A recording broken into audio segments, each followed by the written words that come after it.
भगवान वासुदेव श्री कृष्ण की जय। ओम नमो भगवते वासुदेवाय। ओम नमो भगवते वासुदेवाय। श्री कृष्ण गोविंद हरे मुरारी, हे नाथ नारायण वासुदेव। श्री कृष्ण गोविंद हरे मुरारी, हे नाथ नारायण वासुदेव।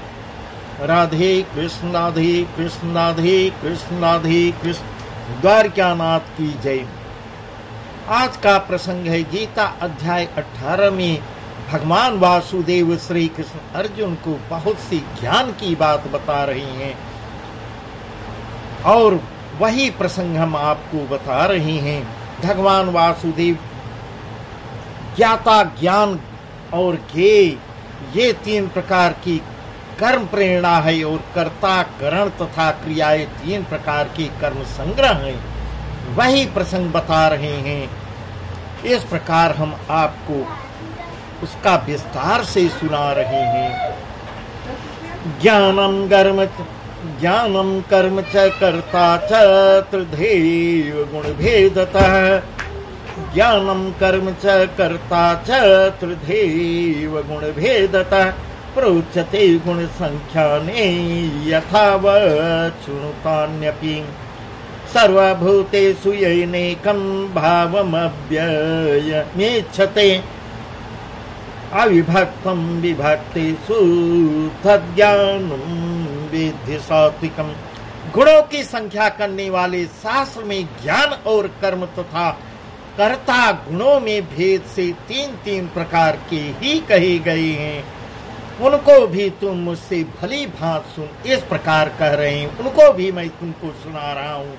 जिस ज्ञान से मनुष्य पृथक पृथक सब भूतों में एक अविनाशी परमात्म भाव को विभाग रहित समभाव से स्थित देखता है, उस ज्ञान को तू सात्विक ज्ञान कह। इस प्रकार सात्विक ज्ञान, राजसी ज्ञान, तामसी ज्ञान, तीन प्रकार के ज्ञान का वर्णन कर रही हैं। अहंकार के न होने से किसी प्राणी की हिंसा हो ही नहीं सकती। इस प्रकार बता रहे हैं। पृथक्त्वेन तु यज्ञानं नाना भावान् पृथग् विधान्। ये तु सर्वेषु भूतेषु तज्ज्ञानं विद्धि राजसम्।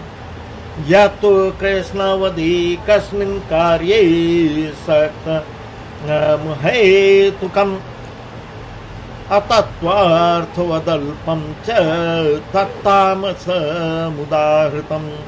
नेतं संग्रहितं रागद्वेषकृतम्। अफलाप्रेप्सुना कर्म यत् सात्विकमुच्यते। इस प्रकार बता रहे हैं, जो ज्ञान अर्थात जिस ज्ञान के द्वारा मनुष्य संपूर्ण भूतों में भिन्न भिन्न प्रकार के नाना भावों को अलग अलग जानता है, उस ज्ञान को तू राजस ज्ञान जान। इस प्रकार राजस ज्ञान को बता रहे हैं। सात्विक ज्ञान को बताइए, राजस ज्ञान को बताइए, अब तामस ज्ञान को कह रहे हैं। परंतु जो ज्ञान एक कार्य रूप शरीर में ही संपूर्ण के सदृश आसक्त है तथा जो बिना युक्ति वाला तात्विक अर्थ से रहित और तुच्छ है, वह तामस कहा गया है। नेतम संगरहितम रागद्वेषकृतम्। अफलाप्रेप्सुना कर्म यत् सात्विकमुच्यते।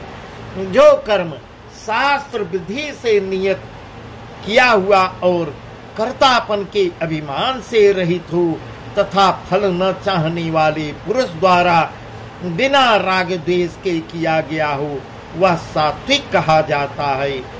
इस प्रकार कह रही हैं, जिसमें कोई कर्तापन के अभिमान से रहित किसी प्रकार का अभिमान न हो तथा फल चाहने की कोई इच्छा न हो, इस प्रकार बिना राग द्वेष से किया गया हो, वह सात्विक कहा जाता है। यत्तु कामेप्सुना कर्म साहंकारेण वा पुनः क्रियते बहुलायासं तद्राजसमुदाहृतम्।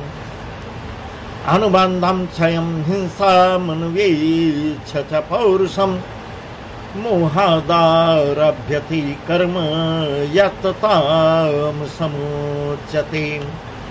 परंतु जो कर्म बहुत परिश्रम से युक्त होता है तथा भोगों को चाहने वाले पुरुष द्वारा या अहंकार युक्त, इस प्रकार बता रहे हैं, भोगों को चाहने वाले पुरुष या अहंकारी पुरुष द्वारा किया जाता है, वह कर्म राजस कहा गया है। उसमें राजस जो अहंकार बस कहा जाए, जिसमें मैं नहीं किया, इस प्रकार कह रही हैं।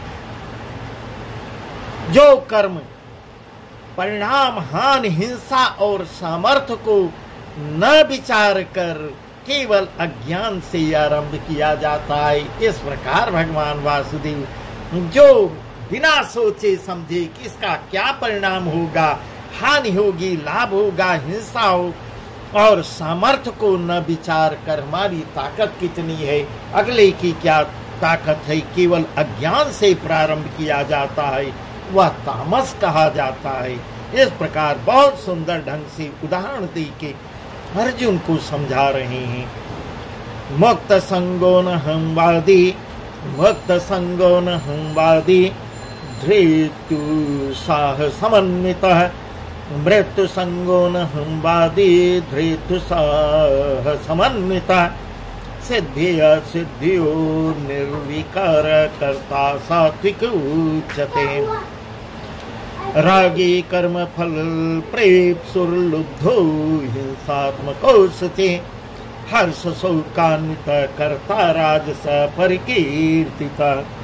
जो कर्ता संगरहित अहंकार के वचन न बोलने वाला, धैर्य और उत्साह से युक्त तथा कार्य के सिद्ध न होने और न होने में हर्ष शोकादि विचारों से रहित, वह सात्विक कहा जाता है। इस प्रकार सात्विक के लिए बता रहे, जिसमें कोई उत्साह न हो, धैर्य उत्साह से युक्त तथा कार्य के सिद्ध होने और न होने में हर्ष। इस प्रकार मेरा कार्य सिद्ध होगा कि नहीं होगा, इसमें न कोई हर्ष हो रहा है, न कोई दुख हो रहा है, विकारों से रहित, इस प्रकार बता रही हैं, वह सात्विक कहा जाता है। रागी कर्म फल प्रेप्सुर्लुब्धो हिंसात्मको सचिः, रागी कर्म फल प्रेप्सुर्लुब्धो हिंसात्मको सचिः, हर्ष शोकान्वित कर्ता राजस परिकीर्तिता।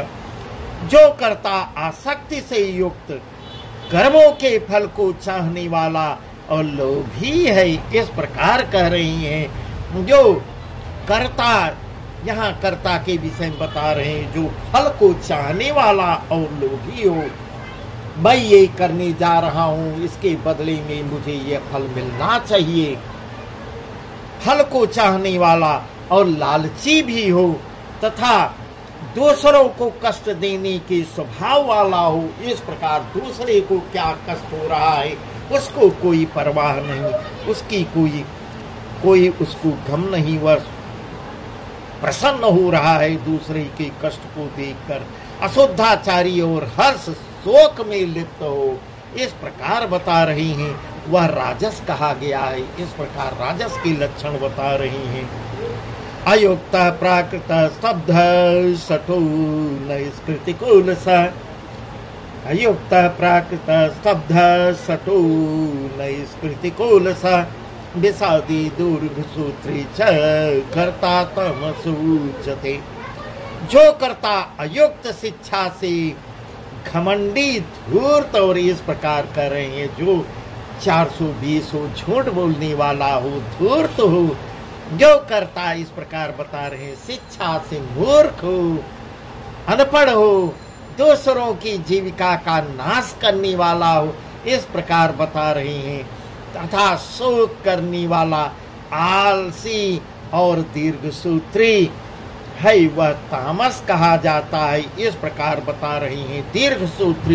दीर्घसूत्री उसको कहा जाता है कि जो थोड़े काल में होने लायक साधारण कार्य को भी फिर कर लेंगे ऐसी आशा से बहुत काल तक नहीं पूरा करता। इस प्रकार आलसी के लक्षण बता रहे हैं।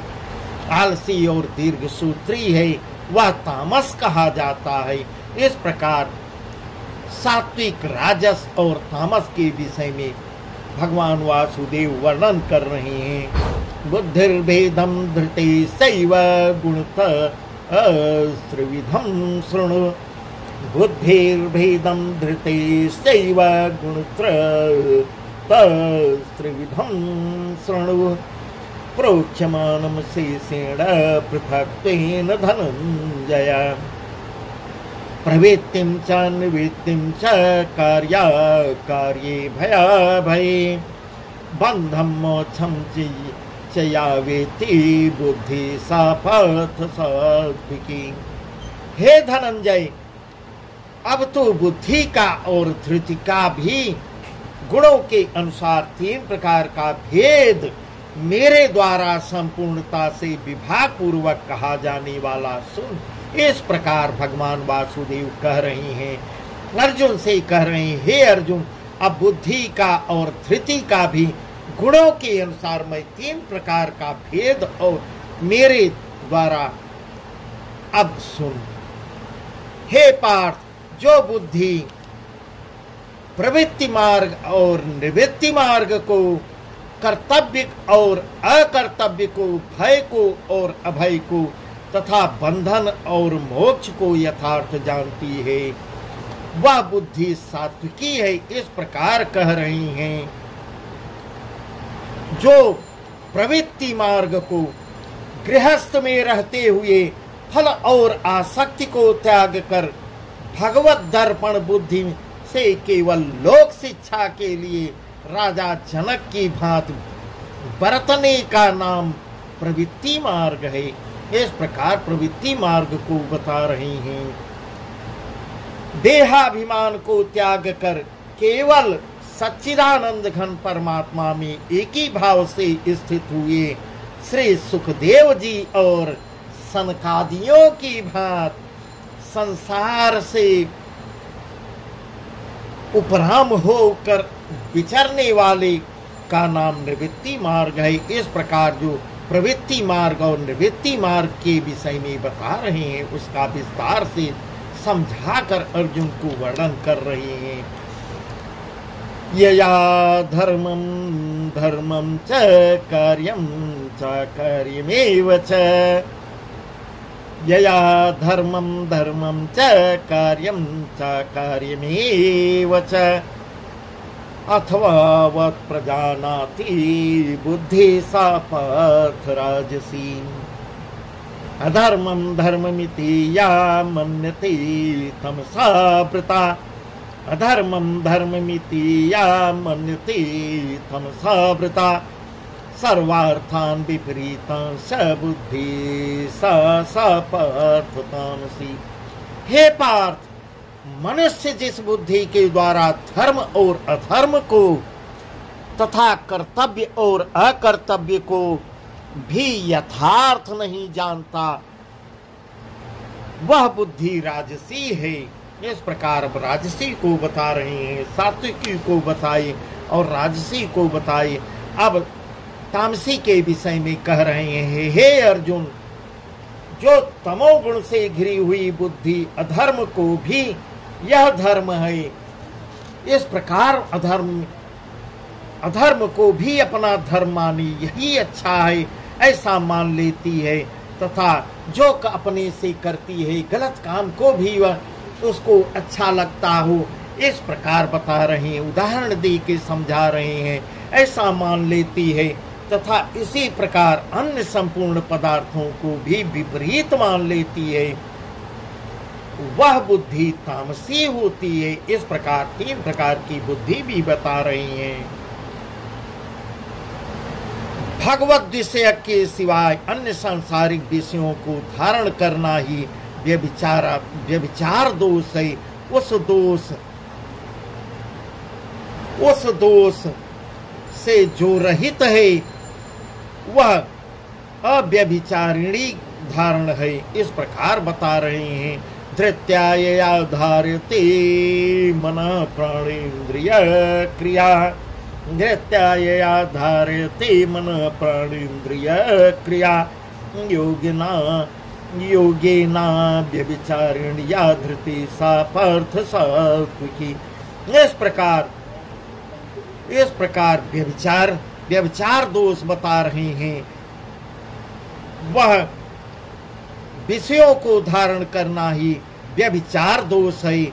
उस दोष से जो रहित है वह अव्यभिचारिणी धारणा है, इस प्रकार बता रहे हैं।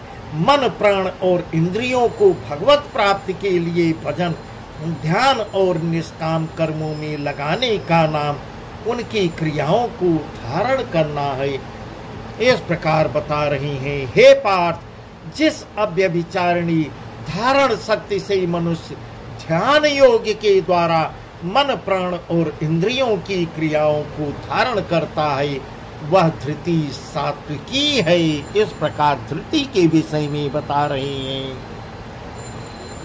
सात्विकी राजसी और तामसी के विषय में बता रहे हैं।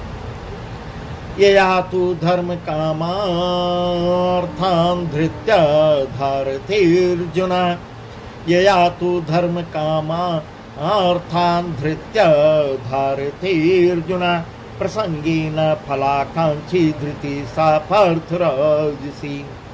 परंतु हे पृथा पुत्र अर्जुन, फल की इच्छा वाला मनुष्य जिस धारण शक्ति के द्वारा अत्यंत आसक्ति से धर्म अर्थ और कामों को धारण करता है वह धारण शक्ति राजसी है, इस प्रकार बता रही हैं। सात्विकी और राजसी को बता चुके, अब तामसी को बता रही हैं। यया स्वप्नम भयम शोकम विषादम मदमेव च, यया स्वप्नम भयम शोकम विषादम मदमेव च, न विमोचति दुर्मेधा धृति सा पार्थ तामसी। हे पार्थ, दुष्ट बुद्धि वाला मनुष्य जिस धारण शक्ति के द्वारा निद्रा भय चिंता और दुख को तथा उन्मत्तता को भी नहीं छोड़ता अर्थात धारण किए रहता है वह धारण शक्ति तामसी है, इस प्रकार सात्विकी राजसी और तामसी के विषय में बताई। सुखम तुदानिम त्रिविधम शृणु मे भरतर्षभ, सुखम तुदानिम त्रिविधम शृणु मे भरतर्षभ, अभ्यासाद्रमति यत्र दुखांतं च निगच्छति, यत्तदग्रे विषमिव परिणामे मृतोपमं, तत्सुखं सात्विकं प्रोक्तमात्मबुद्धि प्रसादजम्। हे भरत श्रेष्ठ अर्जुन, अब 3 प्रकार के सुखों को भी तुम मुझसे सुन। इस प्रकार अब 3 प्रकार के सुखों का वर्णन करेंगे भगवान वासुदेव। इस प्रकार अर्जुन को सब कुछ धीरे धीरे बहुत ही ज्ञान की बातें बता रही हैं। जिस सुख में साधन मनुष्य भजन ध्यान और सेवादि के अभ्यास से रमण करता है और जिससे दुखों के अंत को प्राप्त होता है ऐसा सुख है। जो ऐसा सुख है वह आरंभ काल में यद्यप विष के तुल्य प्रतीत होता है परंतु परिणाम में अमृत के तुल्य है, इसलिए वह परमात्म विषयक बुद्धि के प्रसाद से उत्पन्न होने वाला सुख सात्विक कहा गया है। इस प्रकार सात्विक सुख के विषय सात्विक सुख के का वर्णन कर रहे हैं। विषेन्द्रिय संयोगाद्यतदग्रे मृतोपमम्, विषयेन्द्रिय संयोगाद्यतदग्रे मृतोपमम्, परिणामे विस्मिव तत्सुखं राजसं स्मृतम्। जो सुख विषय और इंद्रियों के संयोग से होता है इस प्रकार यहाँ वर्णन कर रहे हैं। जो सुख विषय और इंद्रियों के संयोग से होता है वह पहले भोग काल में अमृत के तुल्य प्रतीत होने पर भी परिणाम में विष के तुल्य है, इस प्रकार बता रहे हैं। इसलिए वह सुख राजस सुख कहा गया है। इस प्रकार सात्विक सुख को बताइए, अब राजस सुख को बताइए, जो भोग काल में अमृत के तुल्य प्रतीत होने वाला, भले ही उसका परिणाम विष के बराबर हो, मगर अच्छा लग रहा है, बहुत ही अच्छा लग रहा है, ऐसा सोच रहे। इसलिए उसमें उस सुख को राजसी सुख कहते हैं। यदग्रे चानुबंधे च सुखम मोहनमात्मना, यदग्रे चानुबंधे च सुखम मोहनमात्मना, निद्रालस्य प्रमादोत्थम तत्तामस मुदाहृतम। इस प्रकार बता रहे हैं, जो सुख भोग काल में तथा परिणाम में भी आत्मा को मोहित करने वाला है, वह निद्रा, आलस्य और प्रमाद से उत्पन्न सुख तामस कहा गया है। इस प्रकार तीनों सुखों के विषय में बताई। जैसे खेल खेल में आसक्ति वाले बालक को विद्या का अभ्यास मूढ़ता के कारण प्रथम विष के तुल्य भासता है, वैसे ही इस प्रकार बहुत ही सुंदर ढंग से उदाहरण दे के समझा रहे हैं। वैसे ही विषयों में आसक्ति वाले पुरुष को भगवत भजन, ध्यान, सेवा आदि साधनों का अभ्यास मर्म न जानने के कारण प्रथम विष के तुल्य प्रतीत होता है। इस प्रकार वर्णन करते हुए बता रहे हैं, बल, वीर्य, बुद्धि, धन, उत्साह और परलोक का नाशक होने से विषय और इंद्रियों के संयोग से होने वाले सुख को परिणाम में विष के तुल्य कहा जाता है। इस प्रकार भगवान वासुदेव तीन प्रकार के सुखों का भी वर्णन किए। अब तीन गुणों, अब आगे आज का प्रसंग बस यहीं तक। आगे का प्रसंग हम आपको कल बताएंगे, जो बहुत ही सुंदर है। इस प्रकार भगवान वासुदेव आगे भी अभी अर्जुन को बहुत कुछ बता रहे हैं। तीन गुणों से हे परंतप ब्राह्मण, क्षत्रिय और वैश्यों के शूद्रों के कर्म गुणों द्वारा विभक्त किए गए हैं। इस प्रकार वह विस्तार से हम आपको कल बताएंगे। भगवान वासुदेव श्री कृष्ण की जय।